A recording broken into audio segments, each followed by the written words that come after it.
Meus futuros doutores, minhas futuras doutoras, eu vou passar na OAB e você vai passar também, junto com a gente. Deu tempo ali de tomar uma aguinha rapidinho, pegar um comercial rapidinho. Então vamos voltar para a gente continuar a nossa revisão. Aqui é aprovação em massa na nossa tela. Vamos lá. Olha, então quer dizer que no final do bloco passado eu comecei comentando com vocês a irretroatividade não pode cobrar ao passado e a anual não pode cobrar nesse ano. Mas em que contexto a emenda constitucional número 42 instituiu mais uma anterioridade, Rafael? Por qual motivo? Gente, se eu modificar aqui a data, vê que coisa interessante eu vou encontrar. Vê bem, suponhamos então que o tributo não fosse criado no dia 2 de fevereiro de 2015, mas sim no final desse ano, 2 de dezembro. Não pode cobrar o passado, tudo bem. Não pode cobrar nesse ano, tudo bem. Pela mera anterioridade da linha B, ele já poderia ser cobrado a partir de 1º de janeiro. Mas eu te pergunto, entre 2 de dezembro e 1º de janeiro, houve um período hábil para que o sujeito adequasse o orçamento familiar e tivesse, de fato, respeitada a segurança jurídica? Houve realmente uma não surpresa? Ou, na verdade, não houve efeito algum? Pois se o tributo está sendo cobrado já em 1º de janeiro, ele já teria que pagar. Então vejam que a anterioridade anual por si só não estava resolvendo a situação quando o tributo fosse criado ou majorado no final do ano. Por isso que nessa rara emenda à Constituição para beneficiar, veio então a anterioridade nonagesimal. E o que é que ela determina, a anterioridade nonagesimal?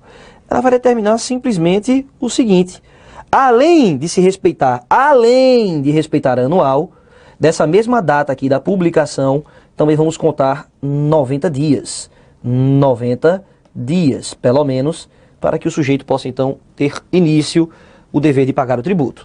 Ora, nós teríamos ali, respeitando os anos bissextos e tudo mais, nós teríamos ali como regra o dia 2 de março de 2016. Ah, agora sim, ele teve pelo menos alguns dias ali garantidos ali para adequar o orçamento. Por isso que veio a chamada anterioridade nonagesimal. Gente, agora dá uma olhadinha aqui para mim. Olha, eu geralmente costumo avisar os meus alunos o seguinte: exame de ordem de primeira fase da OAB, possa ser que eles cobrem essas regras, tudo bem. Mas cá para nós, gente, geralmente o exame de ordem vai cobrar as exceções a esse princípio. Porque existem exceções, a anterioridade anual e também a nonagesimal. Presta atenção para que a gente não possa errar isso para a prova. Quem faz segunda fase da OAB em tributário não vê grandes dificuldades nas exceções porque você vai com a Constituição nas mãos. Então surgiu dúvida, abre lá, tá tranquilo. Minha preocupação é sempre com vocês que estão aí se preparando para a primeira fase da OAB. Porque além de ter que administrar um universo de direitos na cabeça, ainda tem que levar essas exceções também na cachola, na cabeça. Então, gente, infelizmente, é assim que funciona a primeira fase da OAB, você vai ter que levar essas exceções na cabeça. O que é que eu vou fazer aqui? Eu vou fazer um outro quadrinho. E para você não se preocupar tanto com ele, o que é que você faz? Tatua no outro braço. Procura outro tatuador, ou mesmo que fez a outra tatuagem, e bota nesse braço aqui, ó. Nem que você vá tatuar até o pescoço para a hora da prova. O que interessa é que você passe nessa primeira fase, tá certo? Então o que é que eu vou fazer aqui? Um quadrinho com as exceções tanto da anual quanto da nonagesimal. Fechou? Na nossa tela? Olha, então vamos falar aqui sobre as exceções também de maneira bem objetiva. Primeiro, as exceções à anterioridade anual. Em seguida, as exceções, gente, cuidado, viu? Isso aqui é o que não se aplica, são exceções. A anterioridade nonagesimal. Para começar, o que é que nós vamos encontrar aqui? Nós vamos encontrar os empréstimos compulsórios. Os empréstimos compulsórios. A gente até já comentou sobre isso, mas cuidado. Apenas de calamidade e de guerra. Apenas de calamidade e de guerra. Mesma situação aqui também. Também será exceção anual. Empréstimos compulsórios para calamidade ou para situação de guerra. Calamidade ou guerra, tá bem? Calamidade ou guerra. Me perdoem aí a letra horrível, né? Perdoem a letra horrível. Segunda exceção que nós vamos encontrar. Nós vamos encontrar o I, o IE, o IOF, o II, o IE, IOF. Rafael, que buraco negro é esse aí que você deixou? Gente, marca aqui, ó. O IPI vai ser a exceção anual, mas ele é substituído pelo imposto de renda quanto à exceção nonagesimal, tá bem? O IPI só é exceção anual. Gente, se eu digo que o IPI só é exceção anual, é porque ele o quê? Respeita a nonagesimal. IPI criou, majorou, tem que respeitar 90 dias. Ele não é exceção à noventena.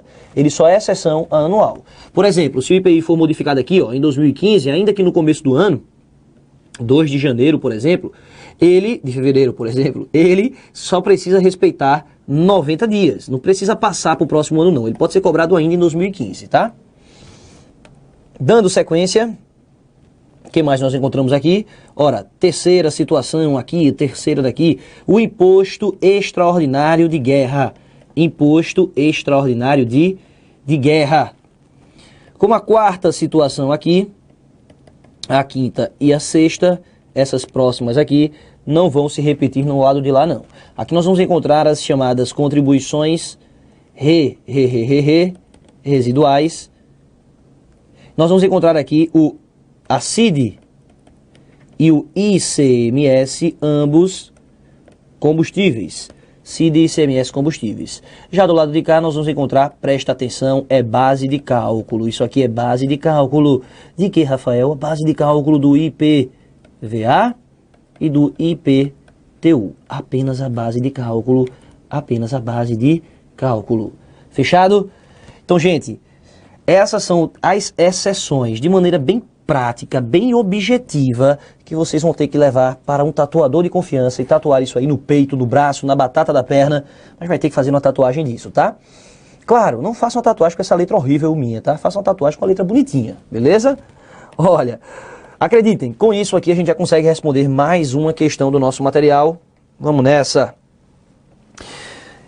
Terceiro exame de ordem, FGV, visando fomentar a indústria brasileira, uma nova lei, publicada em 18 de fevereiro de 2010, majorou. Ela o que, gente? Majorou a alíquota do Imposto sobre Produtos Industrializados, o IPI, bem como majorou a alíquota do Imposto sobre Exportação, o IE. A partir de que data a nova alíquota poderá ser exigida para o IPI e para o IE? Gente, o IE a gente já viu, olha, é exceção a ambas as anterioridades, ó, volta ali na nossa tatuagem. Olha, o IE é exceção aqui e exceção aqui. Se ele não respeita nem o ano e nem 90 dias, ele pode ser cobrado business, imediato, ligeiro, rápido. Vai ser cobrado ligeirinho porque precisa proteger o mercado. Então, imposto de exportação, respeita logo. Agora, no tocante a ele, o IPI, eu havia até feito destaque com vocês, né? Pode ser cobrado no mesmo ano? Pode. Mas ele vai ter que respeitar 90 dias. Por isso, para o IPI, ele respeita 90 dias. Letra A fala assim, ó, ambos vão ser cobrados imediatamente. Não, só o imposto de exportação. B, no exercício financeiro seguinte para ambos, ou seja, ambos respeitam anual também. A gente sabe que ambos são exceção, tanto o IPI como o IE. Letra C, 90 dias após a publicação para o IPI, perfeito, pois o IPI não é exceção à noventena. E imediatamente para o IE, perfeito, pois o IE é exceção a ambas as anterioridades. Portanto, a alternativa letra C. E também nós temos a letra D, está errada porque diz 90 dias após o exercício financeiro seguinte para o IPI. Gente, cuidado, viu? A noventena, ela não incide a partir do exercício seguinte, não. Não é primeiro a regra anual e da anual conta a nonagesimal. Não, isso aqui não. Ambas contam da mesma data da publicação. Então a noventena também vem daqui, ó. Aqui é que existem os 90 dias. E no exercício financeiro seguinte para o IE. Não, o IE, ele é exceção. Portanto, a alternativa letra C. Só para deixar bem claro aqui para vocês, gente, essas exceções aqui, ó, boa parte delas você vai encontrar aqui, no artigo 150. Artigo 150, parágrafo 1º da Constituição. Artigo 150, parágrafo 1º da Constituição Federal, ok? Então, essa resposta, por exemplo, dessa nossa questão, estaria elencada aí nesse artigo 150, parágrafo 1º. Terminamos as limitações? Não, ainda não, gente. Como tal, eu vou precisar aqui mais uma vez fazer uma pequena limpeza aqui da nossa tela, tá? Então observem, a gente já falou o quê? Já falamos sobre o princípio da isonomia, princípio da legalidade, já falamos sobre o princípio da segurança jurídica e então determinamos que existem as exceções a esse princípio da isonomia. O próximo princípio que nós temos que observar aí é o chamado princípio que veda o confisco, princípio da vedação ao confisco. Ora, tributo não pode ter esse efeito confiscatório. O tributo não pode ter o efeito confiscatório. Essa previsão você encontra lá no artigo 150, inciso 4º da Constituição Federal. Princípio que veda o confisco. Então, o tributo não pode ter efeito confiscatório. Também encontramos o princípio da liberdade de locomoção, ou liberdade de tráfego, também determinada no inciso 5º da Constituição Federal. Princípio da liberdade de locomoção, ou liberdade de tráfego de pessoas. Cuidado, não é liberdade de tráfico não, viu gente? É tráfico de entorpecentes não, é de locomoção das pessoas. O tributo não pode ser usado como forma de limitar. Só uma observação que eu quero que vocês atentem quanto a esse princípio da locomoção. Dá uma olhada aqui para mim. Recentemente, em meados aí de 2013, durante a Copa do Mundo, né, que estava todo mundo aí muito feliz, o Supremo Tribunal Federal trouxe um importantíssimo julgado que determinou a inexistência de pedágio tributo. Como assim? Se você for nesse inciso 5º aí, você vai encontrar a ideia de que o tributo não pode ser usado como forma de limitar a locomoção. O tributo não pode ser usado para limitar. Mas ele trazia uma ressalvada a cobrança de pedágio pela manutenção das vias realizadas pelo poder público, trazendo a sensação inicial de que existiria pedágio particular, lá do direito administrativo, concessão ou permissão de serviço público, e existiria o pedágio poder público, pedágio tributo, pedágio taxa.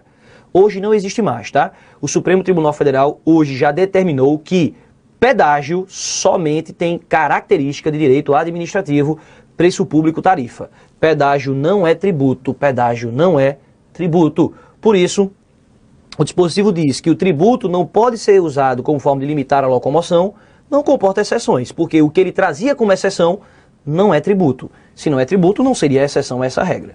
Tranquilo, gente? Então, com isso aí, nós fechamos os primeiros princípios do artigo 150. Se você está com o artigo 150 nas mãos, você vai perceber que eu pulei o inciso 6º. Vamos começar agora o artigo 151. Por quê? Porque o inciso 6 vai falar das imunidades. Daqui a pouquinho eu volto para falar dele com vocês. Fechado? Vamos lá na nossa tela? Olha, vamos falar agora sobre o artigo 151. Gente, esse artigo 151 vai falar de princípios oponíveis à União. Ele veda a União. A União não pode. Aí ele traz ali 3 incisos. Gente, determina o primeiro, chamado princípio da uniformidade geográfica da tributação. Me permitam uma abreviatura aí, porque a gente já está sem espaço. Princípio da uniformidade geográfica da tributação. A União deve tributar em todo o território nacional da mesma forma. Os tributos federais devem ser tributados da mesma maneira. Não é possível realizar a distinção do IPI, que vai ser pago em São Paulo, para o Rio de Janeiro, para Minas Gerais, para Pernambuco, para Alagoas. Não pode ser feita esse tipo de discriminação. Não é possível. Mas há sim uma única exceção. O próprio artigo 151, no inciso 1º, fala na ideia que envolve ali desenvolvimento de uma determinada região. Olha aqui para mim. Quando for necessário desenvolver uma região, seria assim possível realizar a tributação federal diferenciada. Mas isso só pode ser encarado como exceção quando a prova designar. Se a prova falar que a União está usando tributação diferenciada para desenvolver uma região, aí beleza. Se ele não fala nada sobre desenvolver uniformemente região, não pode a União realizar tributação diferenciada entre estados ou mesmo município e o Distrito Federal. No inciso 151, inciso 2º, você já encontra ali a União, que tem o poder de tributar a renda, ela não pode realizar discriminação para tributar a renda de servidores públicos do Estado, do Distrito Federal e dos municípios, de maneira mais pesada do que aquela tributa para seus servidores federais. Deve ser a mesma tributação da renda. Da mesma forma também, quando foram as dívidas, títulos da dívida pública, né, a dívida pública federal. Nesse contexto, entendam, a União não pode, por exemplo, no título da dívida pública, querer tributar de maneira mais ferrenha o que se refere a estados, DF, municípios, do que o que ela tributa para ela. Não pode. No máximo, ela vai ter que tributar da mesma forma. No inciso 3º, ele fala da vedação às isenções heterônomas. Como assim? Gente, quem é que tem poder de conceder uma isenção tributária?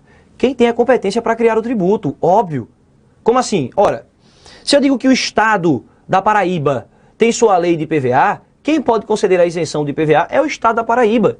Se eu digo que o município de São Paulo tem a competência para instituir IPTU, o município de São Paulo é que também tem a competência para dar a isenção. O que esse dispositivo visa é evitar que a União queira se sobrepor, ferir o Pacto Federativo, a autonomia dos entes e querer conceder isenção de tributo que não é de sua competência, mas sim de competência alheia. Isso não pode. A União não pode conceder isenção de tributo que não é de competência dela. A União que concede isenção dos tributos seus e não dos outros entes. Mas cuidado com isso, tá? Por quê? Segundo a própria Constituição Federal, nós encontramos que ISS, que é do município, e exportação, Lei Complementar Federal, União, pode dar a isenção. ICMS e exportação, a Lei Complementar Federal, União, poderá dar a isenção. Então, ISS, ICMS, para fora do país, pode a União conceder a isenção. Hoje é difícil para fins de ICMS porque tudo está alcançado pela imunidade, a regra mais forte. Mas entendam, ISS, ICMS, a União poderia conceder. Além disso, tratados e convenções internacionais. Como assim? Se a nossa presidenta Dilma Rousseff for lá fora e com os países no vetor internacional, né? Como por exemplo agora, estamos diante aí de reuniões junto à América do Sul, nesse contexto aí, os países americanos melhor, não é só a América do Sul não, né? Todos os países do continente americano. Então nesse contexto aí, se lá for deliberado entre os países que vai existir algum tipo de benefício tributário para um tributo aqui nosso, municipal ou estadual, Dilma pode sim lá fora conceder a isenção desse tributo. Aí você me pergunta, mas Rafael, não seria a União conceder isenção de um tributo de competência do Estado, do município, do DF? Seria. Mas nesse caso a União não está agindo como pessoa jurídica de direito público interno.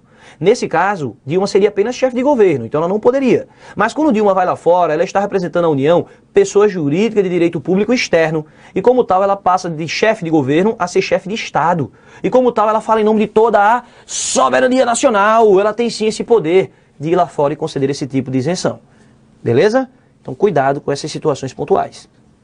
Para a gente fechar os princípios, observa o artigo 152. Ele fala então que não seria possível realizar discriminação entre a procedência e o destino de produtos, entre Estado, DF e municípios. Presta atenção, é mais técnica essa parte, mas presta atenção. O artigo 152 só é oponível para Estado, DF e município. União, tá fora. As vedações da União é no 151. No 152, eu falo em vedação para Estado, DF e município. Fechado? Não podem fazer discriminação querendo só aceitar a mercadoria de um Estado, de um município. Não, isso não pode. Se temos hoje um pacto federativo, a mercadoria pode circular em todos os municípios, em todos os estados, ser vendido para qualquer lugar. Não pode ser feito bloqueios econômicos considerando a origem. Quase uma xenofobia. Isso não pode, tá certo? Para fins de direito tributário, não. Fechamos assim os princípios. Mas vamos ver aí no nosso material se temos mais alguma questão sobre princípios antes de entrarmos em imunidade. Na tela? Olha, nossa questão aqui já foi respondida sobre as anterioridades. Vamos para a próxima questão. Pronto, uma questãozinha muito boa aí. O FGV, segundo exame de ordem. Considere a seguinte situação hipotética. Lei federal fixou alíquotas aplicáveis ao ITR. Beleza, hein? Tributo federal, legalidade, tudo certinho. E estabeleceu que a alíquota relativas aos imóveis rurais situados no Rio de Janeiro seria de 5%. E a relativas aos demais estados do Sudeste, 7%. Ora, como assim? Benefício só para Rio de Janeiro? Em detrimento de outros? Tal enunciado viola o princípio constitucional. Gente, quem estabelece ITR? União. Segundo o princípio da uniformidade geográfica da tributação, ela tem que usar o mesmo ITR para qualquer lugar do Brasil. Ela só poderia realizar discriminação quando fosse para desenvolver uniformemente uma região. Se ela não está desenvolvendo uniformemente a região, ela tem que tributar da mesma forma. Isso aqui não é possível. Só seria possível se o Rio de Janeiro precisasse. E a questão tinha que deixar isso claro. Se precisasse de desenvolvimento. Mas a questão não disse, ao contrário, ela já disse, ó, viola o princípio normativo. Vamos às alternativas. Letra A. Viola o princípio constitucional da uniformidade geográfica da tributação. É a nossa alternativa, né? Viola realmente esse princípio, cuja previsão dele você encontra no artigo 151, inciso 1º. 151, inciso 1º da nossa Constituição Federal. Letra B. Legalidade tributária. Gente, fere a legalidade tributária? Não, ele veio por lei, ó. Então não fere a legalidade tributária.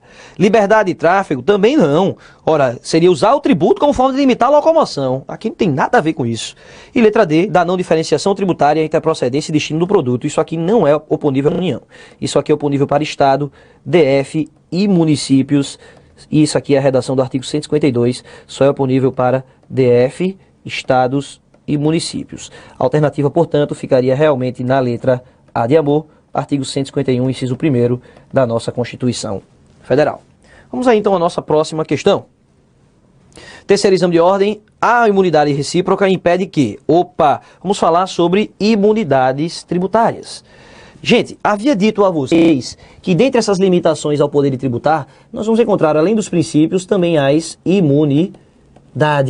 imunidades tributárias. Cuidado! As imunidades tributárias seriam uma não incidência constitucionalmente qualificada. Então, se eu me refiro a não incidência constitucionalmente qualificada, quem é que está retirando a competência? A própria Constituição Federal. Por isso, aquele velho bizu de prova, né, que diferencia isenção de imunidade. Isenção vem por lei. Imunidade vem na Constituição Federal. Então, cuidado, tá? Diferenciem, porque a isenção, ela vem por meio de lei. É uma dispensa, o sujeito abre mão se assim pretender, tá? Há uma liberalidade. Ele, se quiser, dá isenção, se não quiser, não dá. Agora, imunidade não, meu amigo. Imunidade, a limitação é na Constituição. A Constituição mata desde a origem. É quase o que vocês vão estudar lá com o professor Mário Godoy, o natimorto, né? Já nasce morto, tá certo? Então, não há competência ali, há essa limitação nesse exercício da competência, tá certo? Gente, as imunidades, elas estão previstas na Constituição, mas cuidado, viu? Por quê? Olha aqui pra mim. As imunidades, elas estão espalhadas ao longo de todo o texto constitucional, mas a Constituição Federal, nos seus 250 artigos, na verdade há um pouquinho mais, né? Porque há aqueles artigos A acrescentados na Constituição. Então, entre mais dos 250 artigos, você não vai encontrar em nenhum momento a utilização da palavra imunidade. Não vai existir uma expressão tipo, existe imunidade nos itens a seguir, ou então são imunes, ocorrerá a imunidade. Não, você não encontra essa palavra. Essa palavra imunidade, ela foi calcada em entendimentos jurisprudenciais e doutrinários. Não incidência, denominou-se de imunidade tributária. Às vezes até o Constituinte queria ter dito imunidade e acabou citando a palavra isenção, por falta de técnica, gente. Lembre-se, o nosso Constituinte, o nosso Legislativo é feito de pessoas simples, do povo. Muito simples. Por isso, entendam, a palavra imunidade não há de maneira expressa na Constituição, mas a dispensa é constitucional. Temos, por exemplo, no artigo 5º, lá entre seus incisos, não me recordo agora, mas diz que aos reconhecidamente pobres na forma da lei é garantido independentemente do pagamento de taxa. Se independe de taxa, imunidade. É garantido o quê aos reconhecidamente pobres? A certidão de nascimento e de óbito. Então, o pobre tem direito de nascer e de morrer sem pagar a certidão. Olha, gente, então essas seriam as regrinhas ali de imunidade, estão previstas na Constituição, a característica geral. Mas o que é que a FGV adora?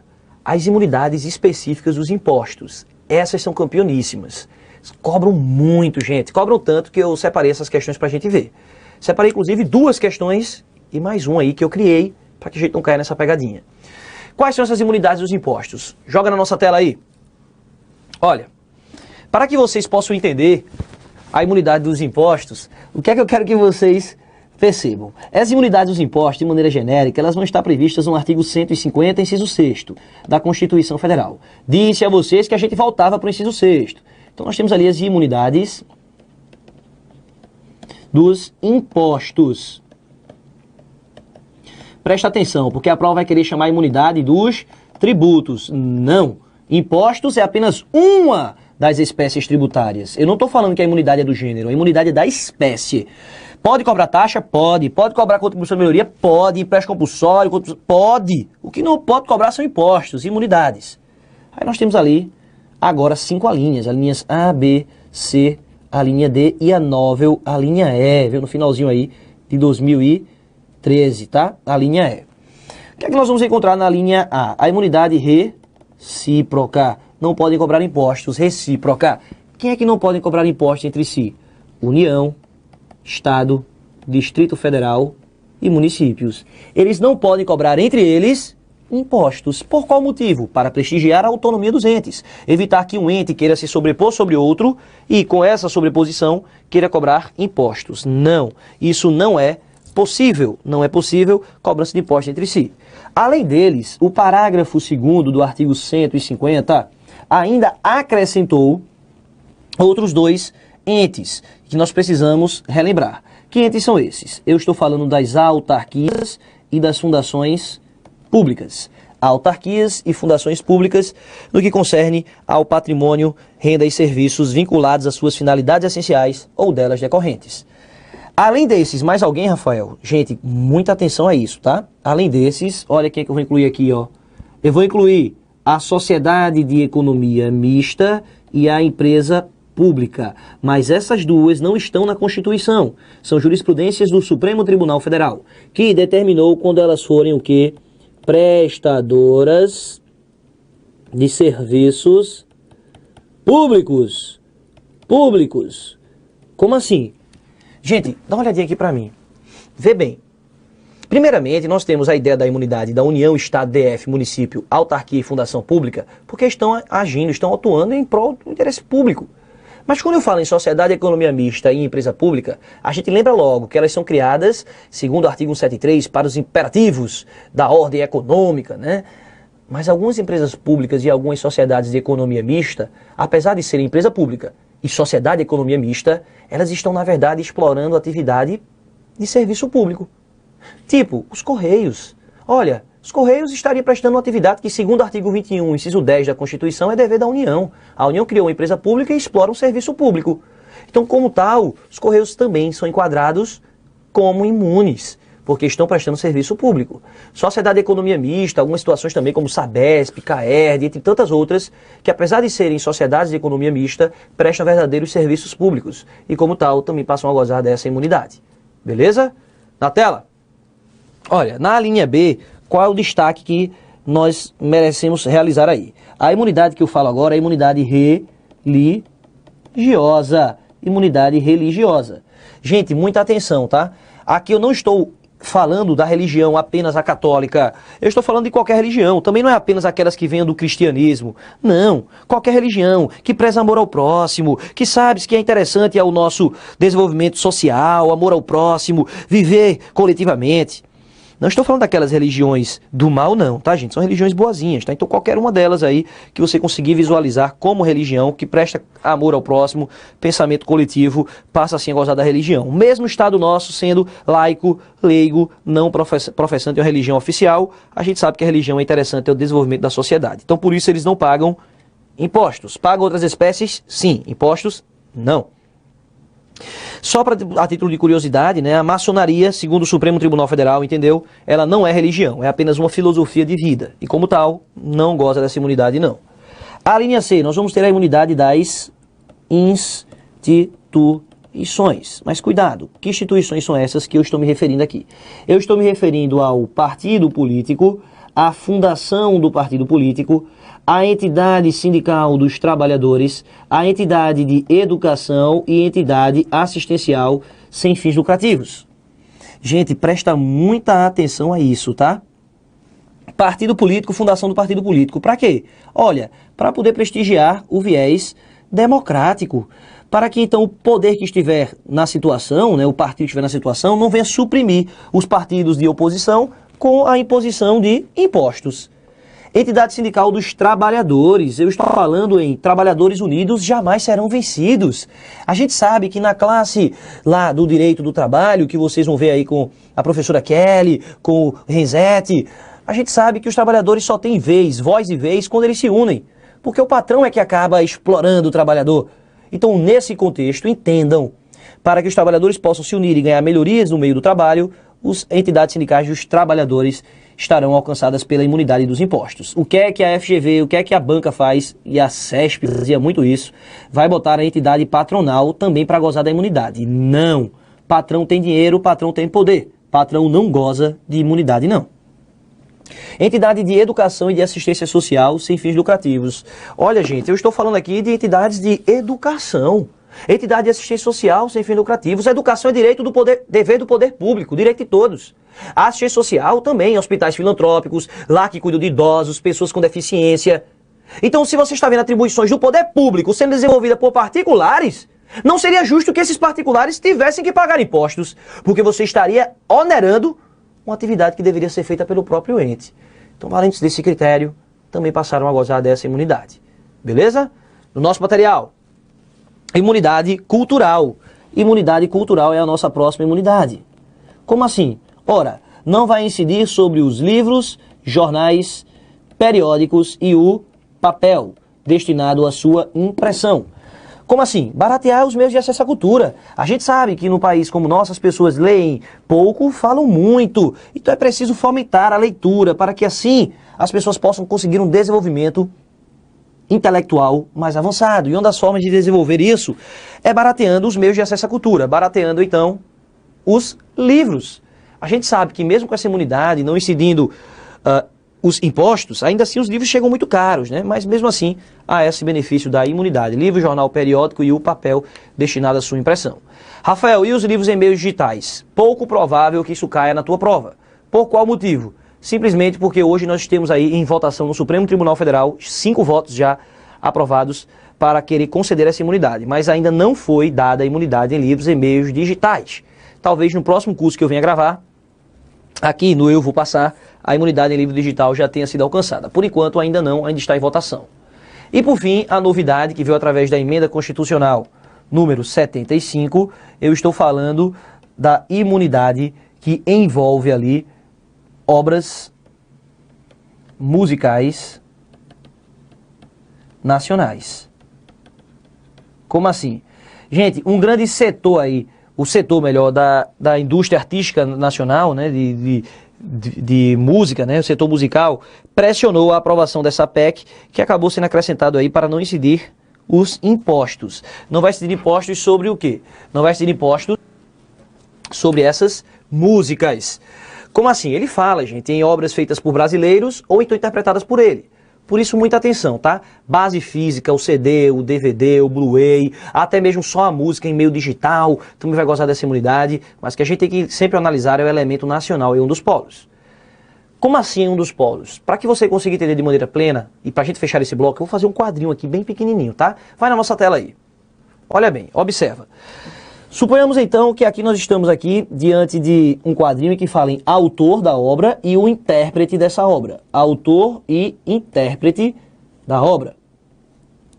Olha, se eu estou diante de uma obra que foi cantada, cantarolada por um estrangeiro, ela pode sim, perdão, por um nacional, ela pode sim gozar dessa imunidade. Vamos com calma aqui. Vê bem. Autor da obra.